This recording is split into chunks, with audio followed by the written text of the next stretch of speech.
देखो सबसे पहले इसमें क्या दे रखा है,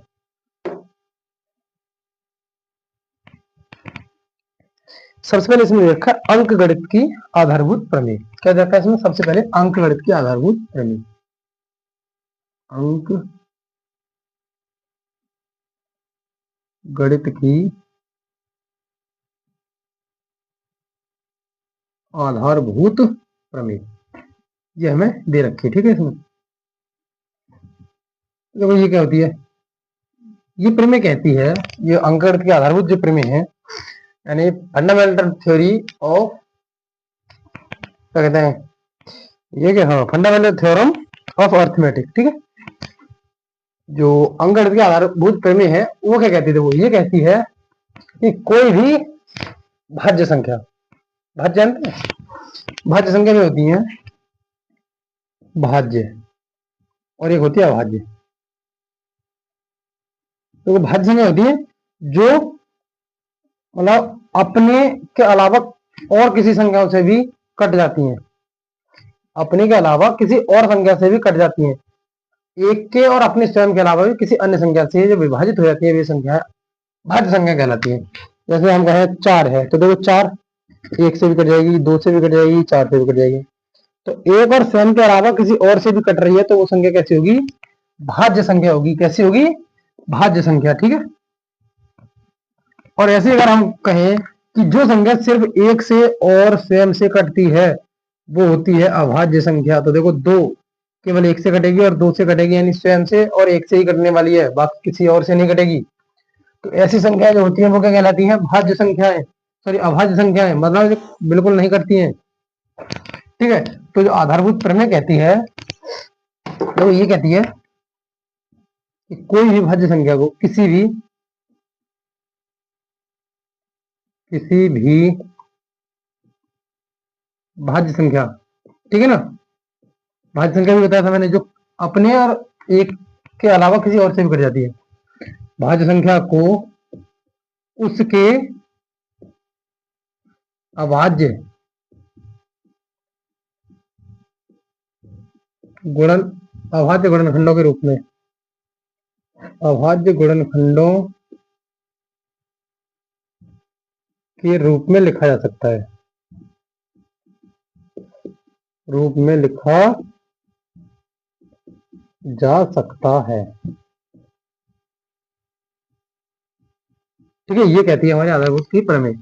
और कहती है कि जो गुणनखंड का जो क्रम होता है, गुणनखंडन का क्रम होता है तथा गुणनखंडन का क्रम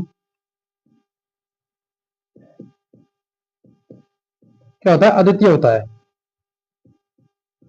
अद्वितीय होता है। एक मतलब, चलो इसे भी समझा देंगे। ठीक है, तो एक मतलब अंक गणित की आधारभूत प्रमेय कहती है कि कोई भी अगर भाज्य संख्या है, जैसे मान लो हमने ले ली 16 या ले ली हमने 18 या कोई 20, ऐसे हमने ये संख्या ले ली, ये कैसी है? भाज्य संख्या है क्योंकि एक के और स्वयं के अलावा किसी अन्य से भी कट जाएंगे। ठीक है, तो ये कह रहे हैं कि कोई भी भाज्य संख्या को उसके अभाज्य गुणनखंडों के रूप में लिखा जा सकता है। ठीक है, यही होती है हमारी आधारभूत प्रमेय। तो देखो इसे कहने पहले इसका अभाज्य गुणनखंड, तो पहले सबसे पहले बता दिया अभाज्य गुणनखंड क्या होते हैं।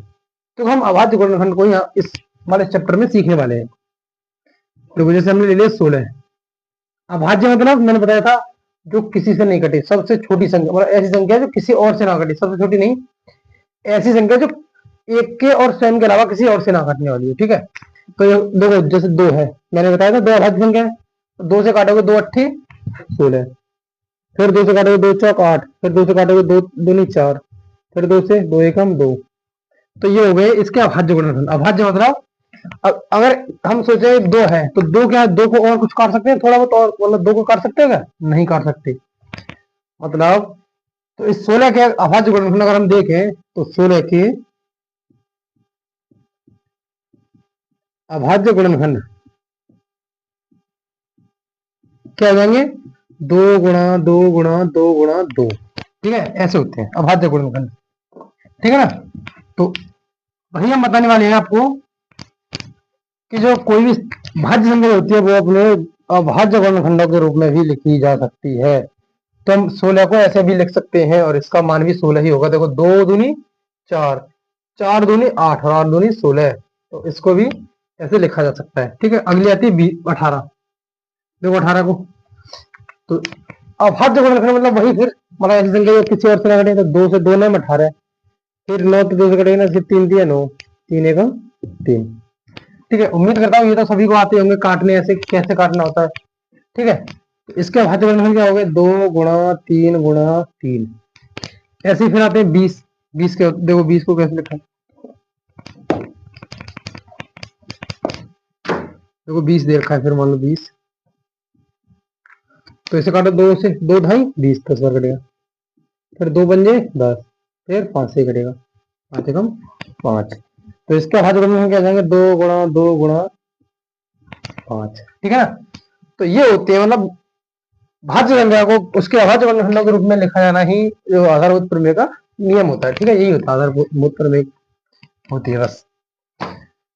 अब देखो ये हो गया इसके अभाज्य गुणनखंड। अभाज्य गुणनखंड इससे और छोटा नहीं लिखा जा सकता।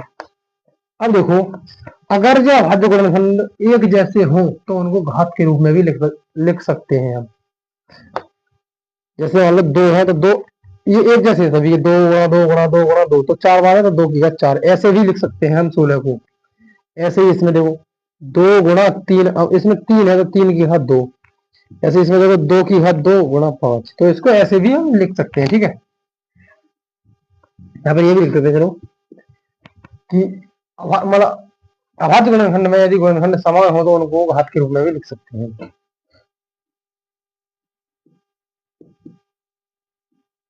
अभाज्य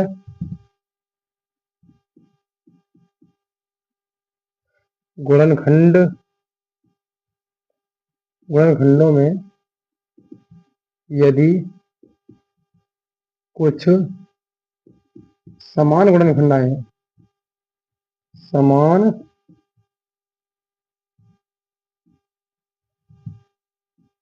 गुणनखंड आए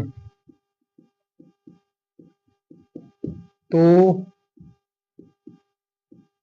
उन्हें घात के रूप में भी लिखा जा सकता है। घात के रूप में भी लिखा जा सकता है।